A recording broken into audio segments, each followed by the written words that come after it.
Chapter 46 The Dark River. The land of delight was so very near to the celestial city that the Shining Ones often came down to visit the people who lived there. Their faces shone with a beautiful light, as the face of Christian's mother had done when he saw her in his dream, and their garments were all white and glistening. Very often they brought messages from the king to his servants, and the little pilgrims knew that some day a message would be given to them. I told you that they slept one night in the king's garden, and the next morning, when they were walking slowly along among the vines, they saw two of the Shining Ones coming down the path to meet them. "You are traveling to the celestial city?" they asked. "Yes," replied the children. Then the Shining Ones asked many questions and desired both Christian and Hopeful to tell them of all that had happened since they began their pilgrimage. Christian told of all his difficulties and dangers, and Hopeful told how he had wasted his time in Vanity Fair. "We have often behaved badly," they said, "but we are really sorry, and we do love the king with all our hearts." "He knows that you do," replied the Shining Ones, "and he's forgiven you of all your mistakes and disobedience for the sake of his dear son. He has sent us now to tell you that he wishes you to enter the city." When Hopeful heard this, his heart was full of joy. Little Christian was glad also, but when he thought of going into the presence of the king, he began to feel timid, and he said to the Shining Ones, "Will you go with us?" "We will go a little way with you," they said, "and we will meet you again at the gates of the city." Then they desired the children to follow them, and they all went together out of the garden and down to the shore of a very wide river. Its waters were dark and rough, but the light from the celestial city was shining brightly beyond it. "Oh," cried Christian, "how are we to cross over?" "You will have to walk through the water," replied the Shining Ones, "but you must not be afraid. The city is on the other side, and you will very soon be safe within its gates." Hopeful raised his head and looked across the river, and on the opposite shore he could see the pathway winding up the hillside toward the glorious golden gates. "Oh, Christian," he said, "we need not be frightened now. We're so very near the city." But little Christian's eyes had grown dim with fear, and he could not see the light beyond the river.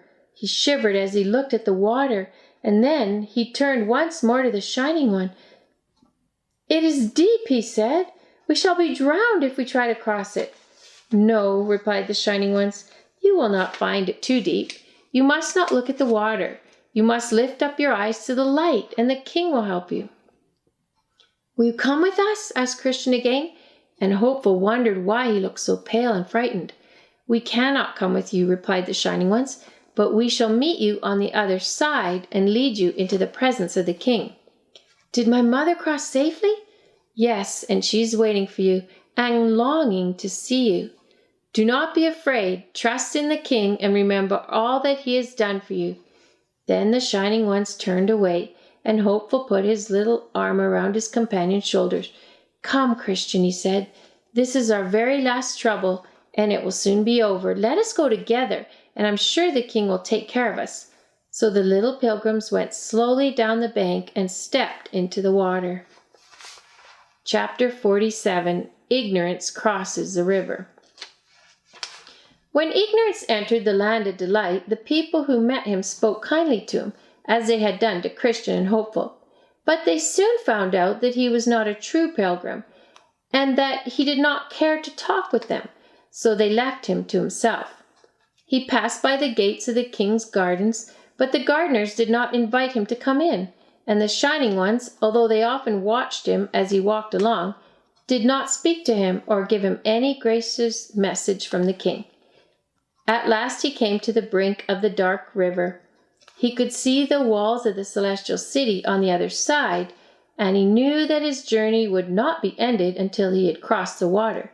He stood for a few minutes wondering what he should do, and then he lay down on the grass. "I will rest a little," he thought, "and perhaps someone else will be crossing presently. I do not see any bridge, so there must be a boat to carry pilgrims over." There was a boat, but it belonged to the wicked prince, and the king's pilgrims never used it. The boatman, whose name was Vain Hope, soon saw Ignorance lying upon the bank and rowed towards him. "It's time for you to go over the river," he said. "I brought my boat for you."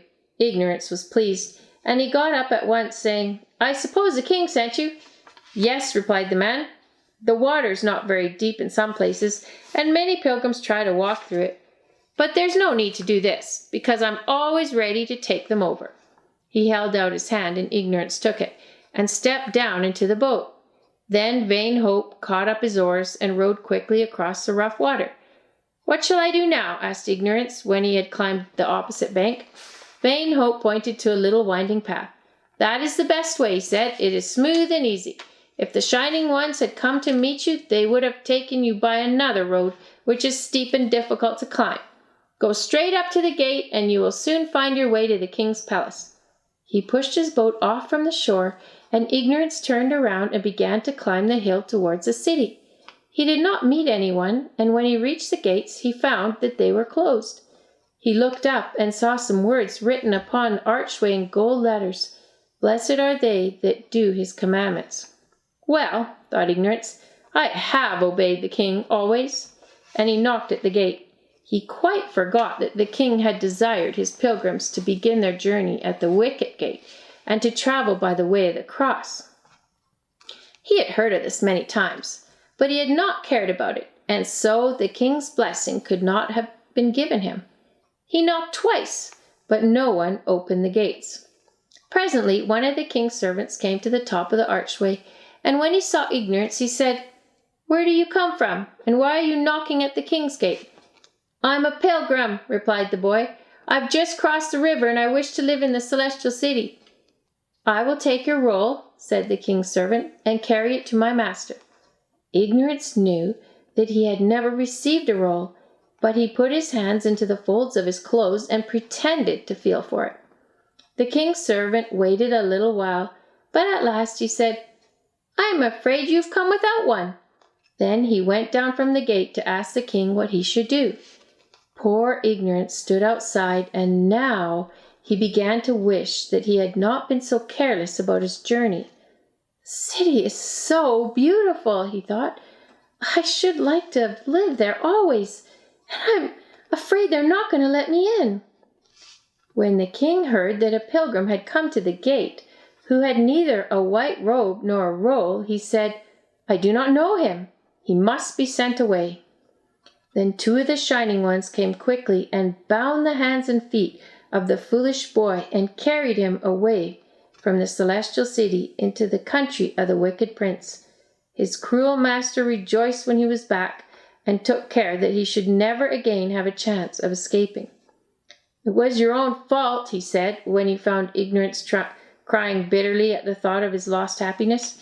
"If you'd really wished to live with the king, you should have done exactly as he told you." Chapter 48. The End of the Pilgrimage. Little Christian clasped his hands together as he felt the cold waters of the dark river rushing around his body. Hopeful kept close to him and tried to hold him up, but the little pilgrim soon lost his footing and cried out, "I'm sinking! The water is all going over me!" "No, it is only rough," said Hopeful. "Do not be so frightened. I can feel the ground at the bottom of the river, and it's quite firm. We shall cross safely, and then we shall have no more trouble." "Perhaps you will cross," whispered Christian, "but I am sure I cannot. I shall never see the king. I did so wish to live with him." "You will live with him. Look up, Christian, and don't think about the water.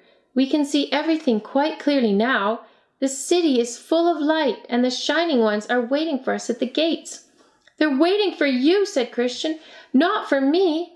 And then his head sank down on Hopeful's shoulder, and for a little while he did not seem to hear anything that his companions said. But Hopeful held him tightly in his arms and prayed very earnestly to the king to help them both in this last trouble. Presently little Christian opened his eyes, and as the light from the celestial city fell upon his face, he cried out suddenly, "Oh, I can see it now! It shines like the sun, and I heard the voice of the prince. He said, 'I will be with you in the waters.'" "Then I am sure we needn't be afraid," said Hopeful. "Take hold of my hand again. The prince will never break his promise." So little Christian's courage came back to him, and he did not faint or tremble any more. Hand in hand, the little pilgrims made their way across the dark river, and after a time its bed seemed to grow firmer, and its waters were less rough. Then they saw that the two shining ones who had brought them down to the river were waiting to receive them. In a few moments the dreadful passage was over. Gentle hands drew them out of the water, and they stood safely upon the shore. The celestial city was built on a hill, and a broad, straight road led from the river to its gates. This road was steep, as Vain Hope had said when he pointed out the little winding path which Ignorance had taken. But Christian and Hopeful did not find it difficult, for the shining ones held their hands and took care that they did not slip. "We shall soon be in the city now," said Christian, who had forgotten all his fear and sorrow, and could only look up at the bright walls and gates which rose before him. "Yes," replied the shining one, with whom he was walking. "You will see the king in his beauty, and he will receive you as his own child." "Will he really let me live in his city always?" "Yes, and you will never be tired or sad any more. You will have work to do for the king, but it will be easy and pleasant, and you will love to do it." "Shall I find my mother?" said Christian. For in the midst of his happiness, he remembered her and longed for the time when he should see her. "She's coming to meet you," said the shining one. "She knows that you are with us, and she is so glad that your pilgrimage is over and that you have crossed the river safely." Chapter 49, The Celestial City. The little pilgrims were now very near the city, and a band of the king's servants who had been watching at the gate came quickly down the steep path to meet them. "These are two of the king's little pilgrims," said the shining ones, "and we are bringing them home to the celestial city." Then, as Christian looked up, one face seemed to him to be brighter than all the rest. His mother was standing before him, and her eyes shone as she watched him. "Is this my little Christian?" she asked, and the shining ones made way for her. But little Christian knew her in a moment and ran into her arms. "I've come to you, mother, I've come," he cried. "The king has taken care of me, and someday he'll bring my father too." "I shall never lose you again," she said. "The king is very good. Come with me into his city, that we may thank him together." Oh, how happy little Christian felt when he put his hand in his mother's and knew that she would never be taken away from him again.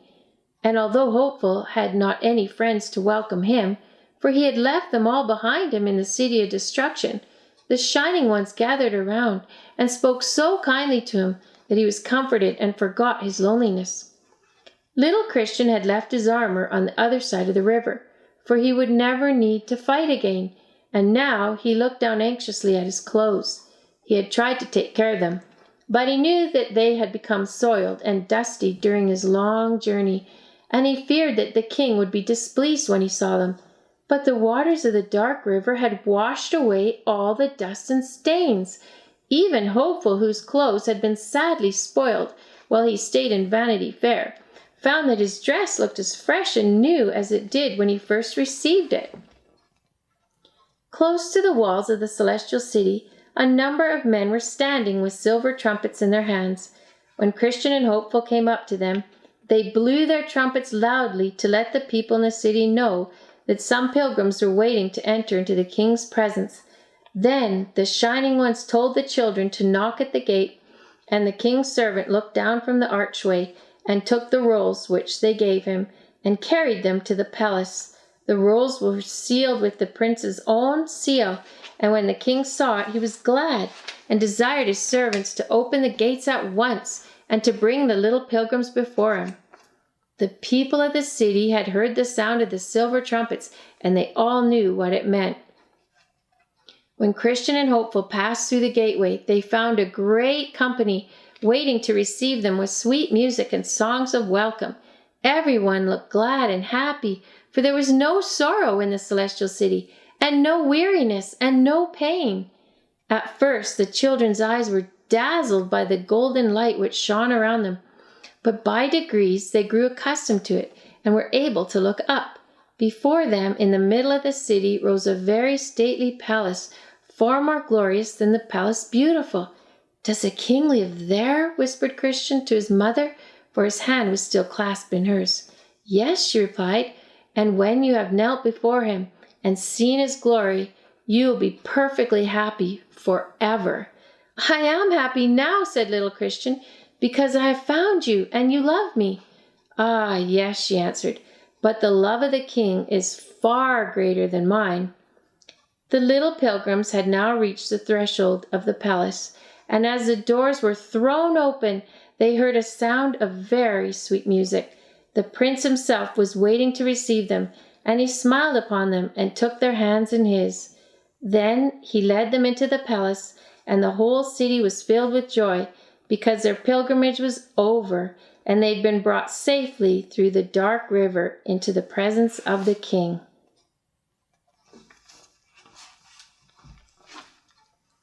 The end.